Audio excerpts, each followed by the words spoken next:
एक तरफ जहां इजरायली सेना को लेबनान में मैदान छोड़कर पीछे हटना पड़ रहा है, वहीं दूसरी तरफ गाजा में भी कमोबेश ऐसे ही हालात बनते जा रहे हैं,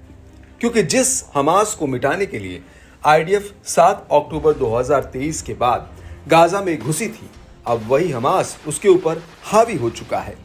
दरअसल गाजा के जिन इलाकों में आईडीएफ ने हमास का सफाया किया था,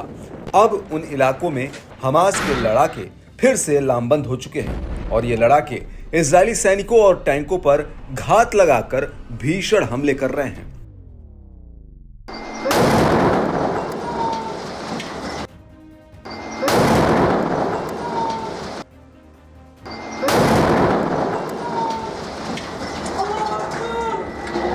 अब इसी कड़ी में हमास की सैन्य शाखा अल कासिम ब्रिगेड्स ने उत्तरी गाजा में आईडीएफ के ऊपर एक बहुत ही बड़ा हमला किया है। यहां पर अल कासिम के लड़ाकों ने केंद्रीय बेत लाहिया में आईडीएफ के मिरकावा टैंक पर यासिन 105 गोले दागे हैं। इसके अलावा इजराइल की पैदल सेना के 12 जवानों पर भी हमास ने जबरदस्त गोला बारूद बरसाया है।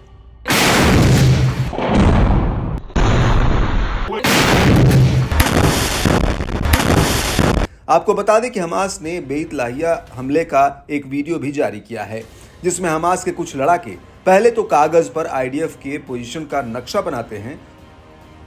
और इसके बाद 2 लड़ाके रॉकेट लॉन्चर ले जाकर सामने की एक बिल्डिंग में तैनात आईडीएफ के सैनिकों पर रॉकेट फायर कर देते हैं।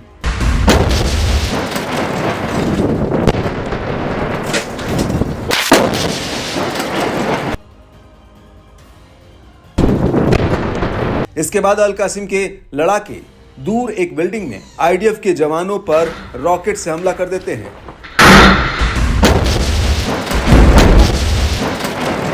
और इसके कुछ ही सेकंड्स बाद एक और बिल्डिंग पर अल कासिम का एक लड़ाका एक रॉकेट फायर करता है, जिसमें जोरदार ब्लास्ट होता है। इस अटैक के बाद एक बिल्डिंग के जंगल में आईडीएफ के एक सैनिक पर रॉकेट से हमला होता है और हमला करने के बाद हमास के लड़ाके उस बिल्डिंग का मुआयना करने जाते हैं, जहां पर उन्हें आईडीएफ की वर्दी और इजराइल का झंडा मिलता है।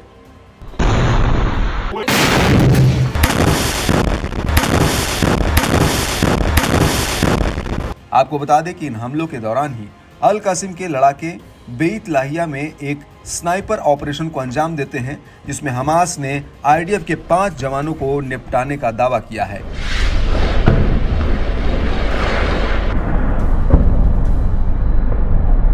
इसके अलावा अल कासिम ने एक और हमले का वीडियो जारी किया है, जिसमें साफ दिख रहा है कि कैसे हमास के लड़ाके पहले तो एक दीवार को खोदते हुए नजर आ रहे हैं। इसके बाद ये लड़ाके दीवार में बने छेद से सामने आ रहे आईडीएफ के मिरकावा टैंक पर रॉकेट दाग देते हैं, जिसमें जोरदार ब्लास्ट होता है।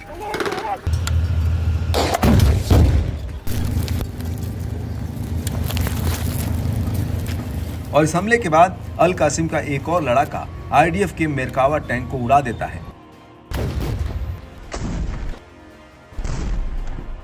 जिसके बाद जबरदस्त गोलीबारी की आवाज सुनाई देती है और इसके कुछ ही सेकंड्स बाद वीडियो में खुले मैदान में कुछ टैंक चलते हुए दिखते हैं। बड़ी बात यह है कि इन हमलों के दौरान अल कुद्स ब्रिगेड्स ने भी मैदान में मोर्चा संभाल लिया था। अल कुद्स का कहना है कि उसने बेत लाहिया में आईडीएफ के वाहनों पर 60 mm मोर्टार गोले दागे हैं। अल कुद्स के मुताबिक उसने आईडीएफ के एक सैन्य वाहन को अतातरा इलाके में तबाह कर दिया है। अल कुद्स ने इस वाहन पर EFP बैरल बम से हमला किया है और इस अटैक के दौरान ही अल कुद्स ने फिलिस्तीन मिस्र बॉर्डर पर इजरायली सैनिकों के जमावड़े पर 60 mm मोर्टार गोले भी दागे।